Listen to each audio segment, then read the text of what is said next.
So over the last year, I made $778,000. I completed 4 different Spartan races. I saved the most amount of money I ever have in 1 year. I spent a month during the summer renting a house with my family, getting out of the brutal Florida summer, and I fully funded my kids' college savings plans.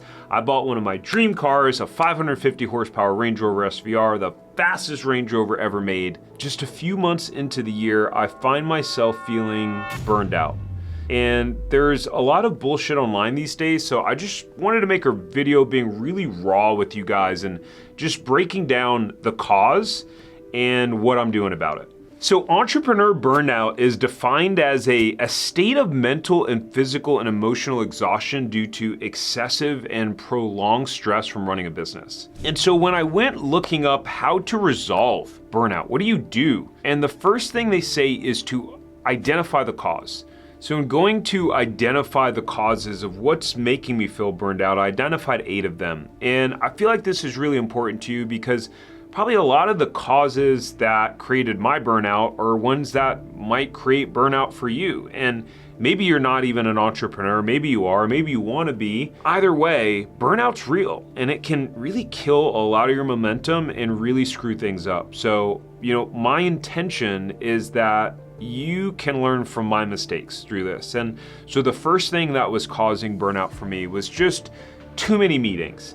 And so my schedule was just too crazy. It was jam-packed, and just finding myself throughout the day in meetings all day long and not really having time to do work or do creative work or do the work that brought me joy. The second thing was looking at when do I feel the most stressed, right? And so it's really interesting because this is one of the things that I learned to look at when I started reading about burnout. It's pay attention to the times that you feel stressed. And so I started paying attention to when are those times that I feel stressed. And I started to realize that, oh wow, when things get really complicated or complex, then I start to feel really stressed. I'll tell you more about this later because it was interesting. I started to really pay attention to my body and when I would feel those levels of stress and anxiety and what was it tied to. Part of the third cause of the burnout was really just growing for growth's sake and over delegating. What I found was I was really stopping doing some of the work that really made me feel happy. And so YouTube videos as an example, I started to work with our team and my team would start scripting out some of the videos. And then yes, I would go in and change them and edit it. But what I realized is that I really actually enjoyed making the videos and creating the content, but more importantly, creating the content that I wanted to share. Now, number 4 was that I stopped training and working out consistently. So even though I completed 4 Spartan races last year, most of the time my training was not very good for them. It just turned out that I could show up and do it in mediocre shape. And so definitely something I'm grateful for, to just have my health overall. But here's what happened is that I used to wake up at 5 a.m. and make sure that I was in the gym by no later than 6. I would make sure that usually around 5:30 or so, I would get a good hour and a half workout. I would pretty intense workout too. But what happened was as I got busier and busier in the business and had more and more meetings, these things just start to stack on top of each other. The more busy and meetings I have during the day and the more I'm trying to just grow and take on and have too many things going on, I needed more time to be able to actually get my work done. So little by little, those 5:30 a.m. workouts became working at 5:30 a.m. and not working out. And then it shriveled down from working out 6 days a week to only 3 days a week, to only 2 days a week. And what studies show is that physical activity and exercise produces, chemicals in your body that make you feel happy, right? And so when you're not working out, when you're not exercising, when you're sitting in front of a computer all day, those things are not great for mental health. And they were really starting to take a toll on me. So the 5th thing was that I started focusing more on my problems than my goals. What do I mean by that? Such an interesting thing. there's a phrase that says, energy goes where attention flows. And so what I found was that I'd wake up and go to sleep thinking about the challenges and the problems. And so my focus was more about the problems than it was my goal. And when you just start thinking about all the things that are going wrong or all of the challenges, at some point you lose sight of really why you're doing what you're doing. And so I found that was taking place. It was like constantly putting out fires, you're dealing with challenges, and just kind of really forgetting the overall mission and purpose, and that it's to be happy. And like, this stuff's supposed to be fun. And what happens with that is then when you think about your problems more than your goals, is then your doubts and your fears start to take over. Like they say that success is 80% mental. And I really believe that. And so when you start getting messed up in your head, it really starts to affect everything else. Now, number 6 was this feeling of just nothing is ever good enough. And I think this is a curse that most high achievers have. If you're type A, high D, really competitive, it's like nothing's ever good enough. You always, if you make X number of dollars, you want to get to the next level. Or if you score this many points, you always want to outdo yourself, right? And not ever being comfortable with just enjoying where you are, enjoying the moment. And this started to really hit me hard. And so this led to number 7, which was too many tasks and projects going on. And so when you're just trying to grow and grow and grow and then take things to the next level, all of a sudden it's easy to just start doing too much. And so between the constant meetings and all the tasks and projects, there were just way too many things going on. And if you think about it, I like to play basketball, right? So if I'm dribbling one basketball, pretty easy to handle and dribble one basketball. Now you see some guys that are training and they'll be dribbling 2 basketballs to really train their ability and their hands and their body and their reflexes to be able to handle that. And if you're able to do that well with 2 balls, then imagine how good you are with 1. And then you see guys like the whole Harlem Globetrotters, who sometimes those guys will have 3 balls or 4 balls, and they're doing all this crazy stuff. And that's kind of what it started to feel like, right? It's like juggling, and instead of juggling 2 or 3 things, now you got 7 or 8, and now it becomes really hard. The stakes become really high, and instead of catching 8 of them, you wind up catching none of them. Now, number 8 was a real doozy, and honestly one that's still really a challenge, and I think a lot of us struggle with, which is comparing ourselves to other people. So it's easy to start looking around and seeing people online or on the internet or on Instagram and whoever it is, and it looks like they're winning, or it looks like they're succeeding, or you look at the competition and you see what they're doing.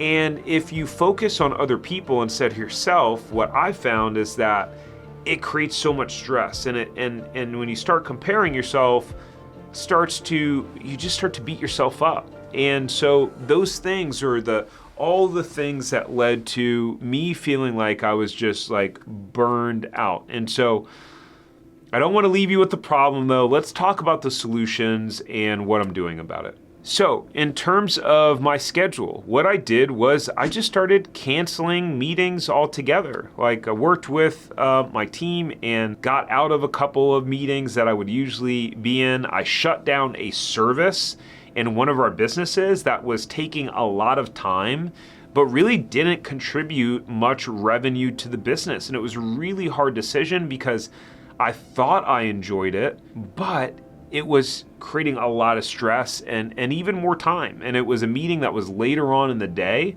And so what happened was I would get home later on in the day, which meant that I have less time and energy to invest in my family. And so I just started eliminating things off of my calendar and just cutting things out that I didn't feel like were important. So the second thing to really think about and solve was when I started to feel stressed. So what I did here to solve this is I just started being more aware of when I felt the anxiety in my body. So if you're really present and you really just start to be in tune with yourself and what you're feeling, is that you can notice the things that make you feel stressed or when you feel anxious, and you're like, oh, interesting, I feel anxious right now. I feel stressed right now, and I didn't 5 minutes ago. What triggered that?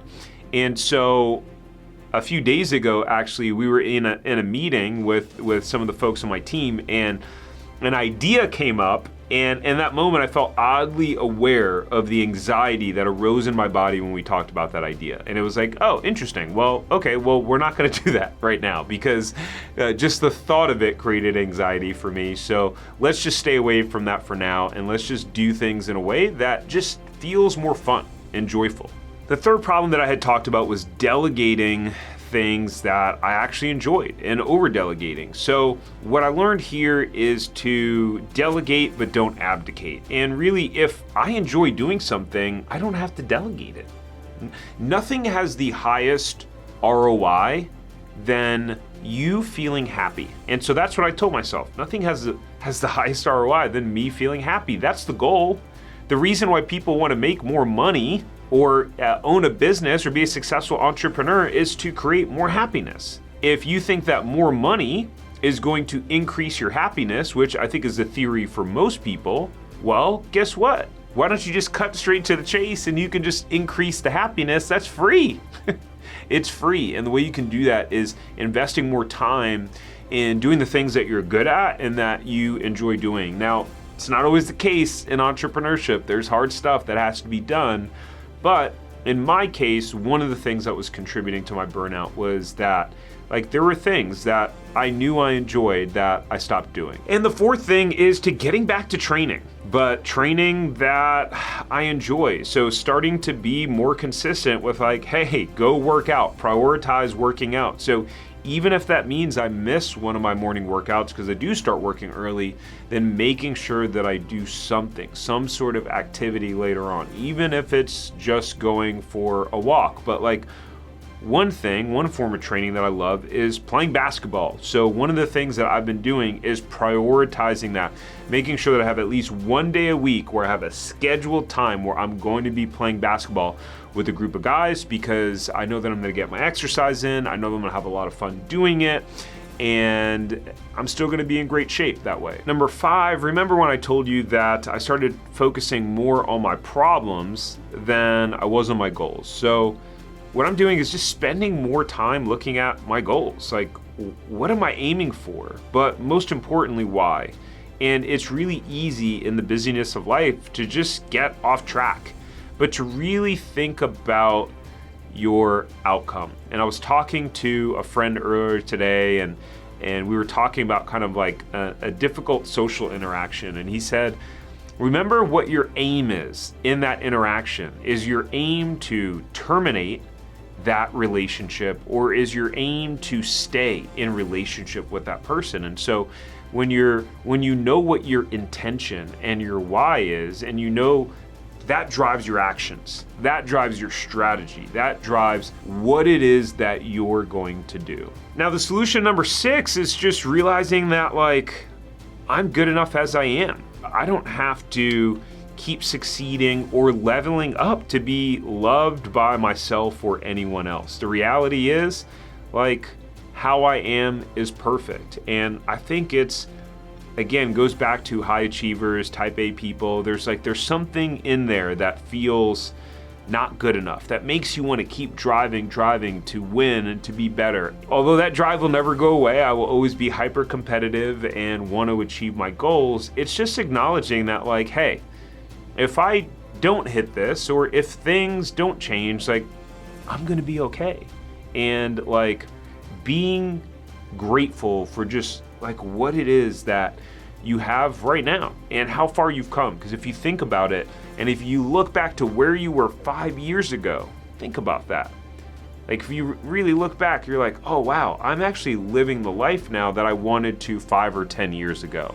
When you think about it that way, it kind of blows your mind. And really, it's helped me to get out of that burnout mindset or energy. Number 7 is that we eliminated projects. So basically anything that is non-essential has to go. And it's really a prioritization and a focus on what moves the needle right now. What's the 80-20? There's 20% typically of results and actions that drive 80% of our results. So how can we invest more time in that 20% in doing things that actually move the needle? What I found was we had all these different things going on in the business, and like every idea that came up, we would kind of put on the task list to execute and do. And the reality is that if everything's a priority, then nothing's a priority. And the last thing in terms of comparing myself to other people or competition or whatever is to just stay in my lane, focus on what I'm doing and the impact that I'm having. And, I think this is where like having faith in what God's plan for my life is super important, and knowing that I'm exactly where I'm supposed to be, impacting the people that I can impact. And at the end of the day, all I can do is focus on what I can control. Like I can't control what's happening outside of me. I can't control what other people are doing, what competitors are doing. All I can do is focus on what I'm doing. So every day, really looking in the mirror, going, what can I do? How can I show up and be my best self? Because at the end of the day, like my level 10 of execution may not produce the same results as someone else's level 10, and vice versa.